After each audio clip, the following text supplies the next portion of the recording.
Olá, você é aluno da primeira série do ensino médio. Eu sou o professor Fernando e eu estou aqui novamente para finalizarmos aquela aula sobre a Antiguidade Oriental que nós começamos anteriormente, ok? Então, essa é a aula 2. Você lembra lá que no final da aula anterior eu passei para você realizar algumas atividades, né? Você não fez as atividades? Calma, não tem problema. Você pode dar uma pausa nesse vídeo aqui agora, resolve as atividades. Depois que você resolvê-las, você dá o play de novo que eu estou te esperando aqui, ok? Então vai lá. Beleza. Então vamos fazer a correção dessas atividades juntos? Eram a atividade número 1, 2 e 3 da página 632 do seu livro didático, ok? Localiza aí, pega seu material, eu espero você pegar seu caderno, a sua caneta e vamos fazer essa correção. A atividade 1, ela dizia bem assim: assinale a alternativa que completa corretamente as lacunas. As antigas civilizações orientais caracterizam-se pelo predomínio das concepções políticas, e ali tem uma barrinha. O que será que se encaixa aqui? Ok, eu vou continuar e a gente já confere se você acertou. E pelo caráter majoritariamente de suas crenças religiosas. Será que a palavra teocráticas encaixa ali? Sim, se você colocou, você acertou. Na segunda lacuna, você teria que colocar a característica religiosa desses povos da Mesopotâmia. Lembra na aula anterior que eu falei que eles acreditavam em vários deuses? A gente consegue resumir em uma única palavra só, tá? Que é a palavra politeístas, ok? Dessa maneira, a alternativa correta era a alternativa C. Espero que você tenha acertado. Podemos ir para as próximas?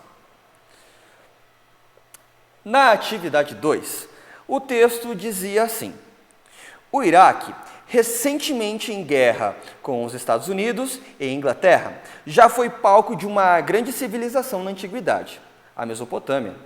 Dessa civilização, inserida na área do crescente fértil, é correto afirmar. Lembra que eu falei crescente fértil, região banhada por rios, Rio Tigre, Eufrates, Rio Nilo? Vamos ver ali quais das alternativas se encaixa melhor com aquilo que lhe foi passado. A alternativa A dizia assim: teve em Senaqueribe seu mais importante rei, que além de transformar a Babilônia num dos principais centros urbanos, elaborou o primeiro código de leis completo, assentado nas antigas tradições sumerianas. Se você se recorda aquilo que eu te expliquei na aula anterior, eu falei que o primeiro código de leis recebia um nome, né? Que era Código de Hammurabi, lei do talião, olho por olho, dente por dente. Ou seja, lembra que eu falei que ela seguiu o nome do seu criador? No caso, o criador da primeira lei foi o rei Hammurabi. Então, essa não poderia ser uma alternativa correta, ok? Na alternativa B, diz assim: durante o governo de Nabucodonosor, foram realizadas grandes construções públicas, merecendo destaque os jardins suspensos da Babilônia, considerados uma das maravilhas do mundo antigo. Vamos para a próxima. Nabopolassar, que substituiu Nabucodonosor, não conseguiu manter o império, que foi conquistado por Círio, o Grande da Pérsia. AD. Assurbanipal, rei dos assírios, depois de dominar a Caldeia, mudou a cidade do império para a cidade de Ur. E a alternativa E, com Hammurabi, os sumerianos vindos do Planalto do Irã fixaram-se na Caldeia e fundaram diversas cidades autônomas, como Ur, Nínive e Babilônia. E aí, qual que você anotou? Eu vou te passar a resposta correta agora. A correta era a alternativa B, tá? Os jardins suspensos da Babilônia eram considerados e são como uma das grandes maravilhas da antiguidade. Se você não sabe o que são os jardins suspensos da Babilônia, você pode retornar aqui na página 629 e eu te mostro uma imagem aqui. Esses são os jardins suspensos da Babilônia. Ok? Agora você pode voltar aqui comigo, que nós vamos continuar essa correção. Eu também passei para você, na página 633, a alternativa número 3, tá? A alternativa número 3 tem um estandarte ali desse mundo antigo e a gente vai ver o que ela pede para você. A imagem mostra uma das faces do estandarte de Ur. a caixa de ressonância de uma lira da antiga cidade mesopotâmica de Ur. E representa cenas militares. Assinale a alternativa que descreve corretamente a imagem. A alternativa A diz assim: o domínio de armas de projéteis percebido pela presença de arcos e flechas. Alternativa B: misericórdia com os derrotados em batalha, que não são sacrificados e nem humilhados. Essa não poderia ser, porque aqui, nesse canto da imagem, a gente tem aqui prisioneiros de guerra. Eu não sei se está bem definido aí para você, mas você pode depois fazer uma pesquisa melhor sobre essa imagem, ok? A alternativa C diz assim: o processo político pacífico que caracterizou o início da era imperial na Baixa Mesopotâmia. Lembra que eu falei que eles viviam em constante conflito? A D fala assim: um exército formal, com divisões de infantaria uniformizada e carros de combate bem equipados, puxados a cavalo. Olha que a gente vê ali a presença de carros, né, puxados por cavalos, ok? A inexistência de comando militar, que seria percebido pela presença de figuras com um tamanho maior que o normal e de símbolos de poder. Olha, não tem ninguém aqui nessa imagem, ou talvez antropozoomórfico, lembra lá da religião? Ou com alguma forma totalmente diferente da normalidade. Eu, se fosse para ficar em dúvida, ficaria entre a A e a D, tá? Mas se você ver, armas de projéteis não são percebidos nessa imagem, até porque a gente ainda não tem o desenvolvimento disso. Então, a alternativa correta seria a D, porque nessa imagem nós temos um exército formal, divisões de infantaria uniformizada, vocês podem ver que os soldados ali eles estão caracterizados, e carros de combate bem equipados, puxados a cavalo. Por mais que fossem carros simples, para a época eram muito sofisticados para a guerra. Ok? Então, depois de feito a correção das atividades, a gente pode entrar na aula de hoje. E na aula de hoje, nós vamos falar sobre outros povos que entraram em contato com a Mesopotâmia na Antiguidade, ok? Nós vamos falar hoje nessa aula sobre os hebreus, os fenícios, os persas e a gente vai dar uma continuidade, uma relembrada e uma revisada nesse conteúdo, ok? Ok? Volta aqui para mim. Na aula anterior eu expliquei para você o que era a região do Crescente Fértil, tá? É bem rapidão. Crescente Fértil, aquela região banhada por rios, Rio Nilo, Rio Tigre e o Rio Eufrates, tá? Vai desde o Egito até a Mesopotâmia, que é o atual Iraque e Palestina, ok? Lembra que eu falei que lá existiam vários povos. Esses povos tinham uma organização política, né? Eram cidades-estados, então cada um tinha a sua forma de governar. Porém, culturalmente, eles mantinham relações até que próximas, tá? Isso não significa que eram iguais. Eu falei para você também sobre importantes povos que viveram na região da Mesopotâmia, como os sumérios, assírios e os povos da Babilônia, ok? Nessa aula, eu vou entrar em um povo que a sua religião entrou em conflito com a religião da maioria dos povos que viveram na Mesopotâmia. Eu estou falando do povo hebreu. Por que entrou em conflito? Lembra na aula anterior que eu expliquei para você que os povos da Mesopotâmia, eles eram politeístas, né? Ou seja, eles acreditavam em vários deuses. Porém, os povos hebreus, as tribos hebraicas, elas eram monoteístas. Elas acreditam e acreditavam em apenas um único Deus, certo?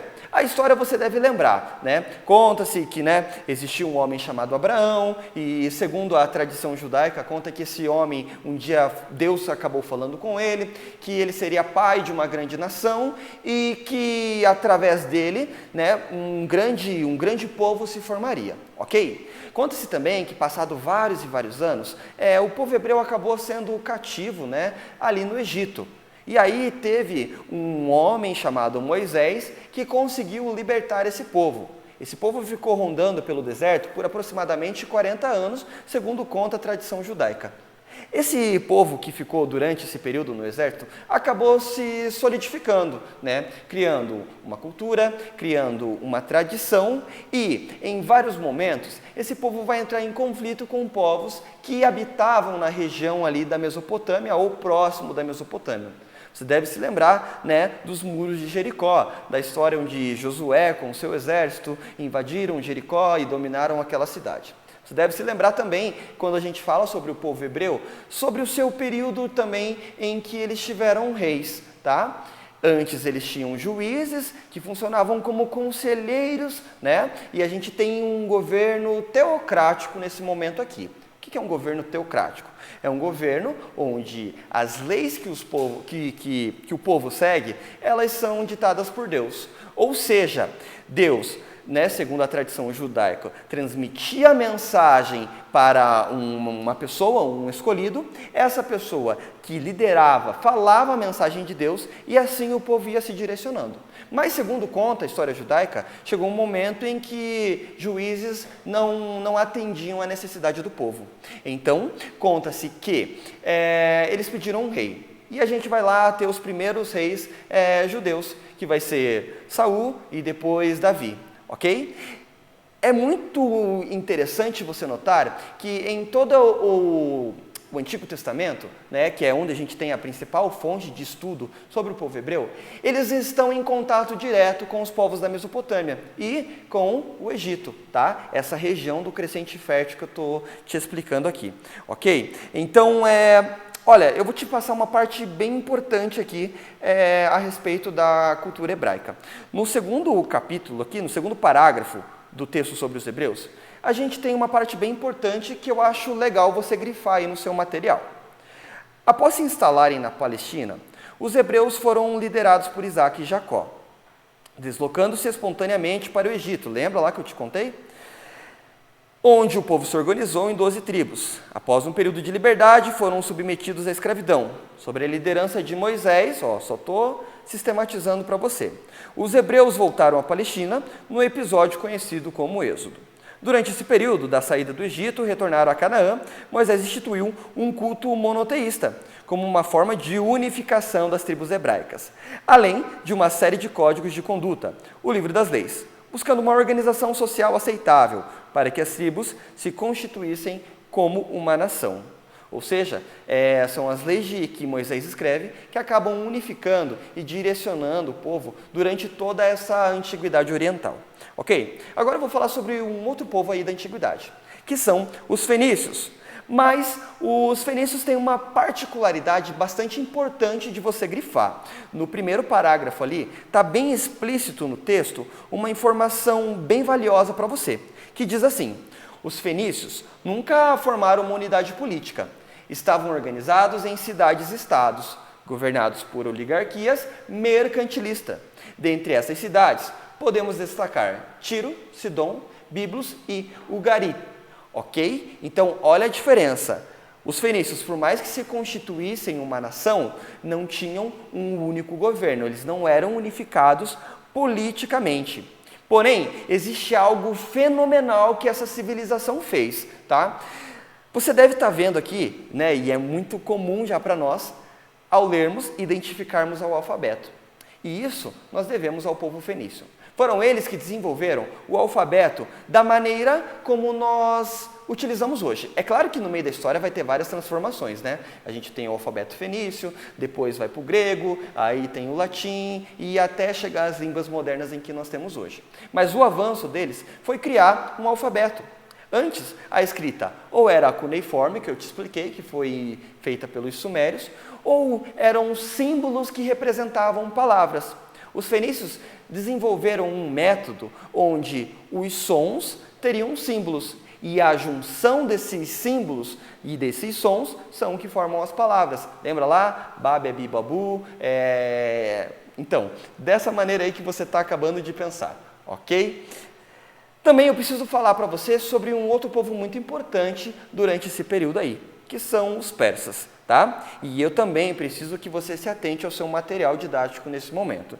Então, vai lá para o primeiro parágrafo comigo, que diz assim: os persas conquistaram o planalto do Irã das mãos dos povos chamados Medos, comandados pelo rei Ciro, fundador do Império Persa, em meados do século VI. Expandiram-se posteriormente sob o comando dos reis Cambises, Dário e Xerxes. O apogeu dessa civilização ocorreu no reinado de Dário, que dividiu seu império em províncias, as satrápias, aperfeiçoou sistemas de comunicação e criou a primeira moeda metálica da história, o dárico. Ok? Volta aqui comigo então. Os persas eles dominam uma grande região ali da que a gente está chamando de Antiguidade Oriental. Para você marcar aí, lembra que a questão das moedas é muito importante, porque com elas ficou mais fácil fazer o comércio. E ficou mais fácil também contabilizar as riquezas. Lembra na aula anterior que eu falei que é nesse período que a gente está tendo o desenvolvimento da escrita, de outras ciências, mas principalmente da matemática. A criação da moeda é uma grande mudança para esse período, tá? Porque, logicamente, como eu acabei de te dizer, ela facilitou o comércio. O que acontece? Os persas, por mais que eles dominaram por um bom tempo essa região, depois eles acabaram sendo dominados pelos gregos, ok? Os gregos acabam dominando e a gente vai ter uma mudança e a queda total do Império Persa. Eu preciso te passar também sobre a cultura desse povo. Por isso, eu preciso que você vá no terceiro parágrafo aqui, ok? Que eu vou dar uma lembradinha para você e passar algumas coisas para você anotar aí. A cultura persa destacou-se por sua arquitetura, pelo desenvolvimento de ciências, como a astronomia, a medicina e a matemática. Sua religião original ficou conhecida como Mazdeísmo, ou Zoroastrismo, que pregava a existência da eterna luta entre o bem e o mal. Bem, como o livre-arbítrio do homem. Ok, volta aqui para mim. Eu preciso que você marque essa parte aí. Eu vou te explicar. A gente chama isso na filosofia, essa ideia de bem e mal, de maniqueísmo, ok? Então, quem introduz essa ideia de existir uma força do bem e uma força do mal são os persas. E isso vai ser muito importante, porque lembra que eu te falei que os persas, eles dominaram várias regiões? Ok. Culturalmente, eles vão influenciar vários outros povos, inclusive nos aspectos religiosos. Ok? Deixa eu só te passar também um último ponto aqui, bem importante para você marcar, que está no final desse mesmo parágrafo que eu acabei de ler com você.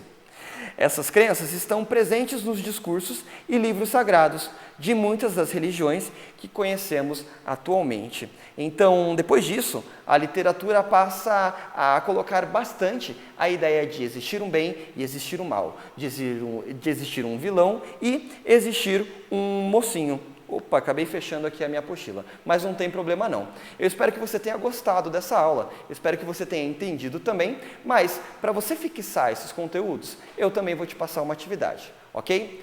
As atividades que você fará aí na sua casa ou no lugar onde você está, serão as atividades da página 633. Desta vez, eu quero que você realize a atividade número 4, a atividade número 5 e também a atividade número 6. Ok? Eu espero que você tenha gostado dessa aula. Eu sou o professor Fernando e eu agradeço a sua atenção. Valeu!